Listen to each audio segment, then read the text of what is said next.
काल रात्री आम्ही चितली हनुमान मंदिर येथे मुक्काम केला होता आणि तेथून आम्ही 5 किलोमीटरवर असलेल्या गोविंद गावी आलो. तिकडच्या हनुमान मंदिरात आम्ही चहा घेतला आणि आता आम्ही ब्राह्मणगाव साधारण इथून 8 किलोमीटरवर आहे.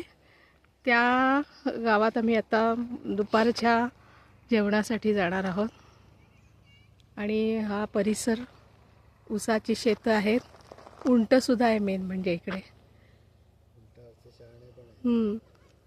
आणि हा असा रस्ता आहे मातीचा. हे इकडचे लोक आहेत ते आम्हाला सांगतायत उंटावर बसायला, पण आम्ही आपलं नको म्हटलं त्यांना. आणि असा हा मातीचा रस्ता आहे.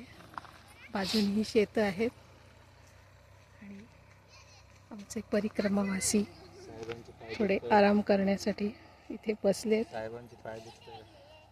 त्यांचे आता जरा पाय दुखत आहेत म्हणून ते जरा आराम करतायत. इकडची लहान मुलं आम्हाला कुतूहलाने बघतायत. त्यांना सवय आहे म्हणा परिक्रमावासियांची. नर्मदे हर.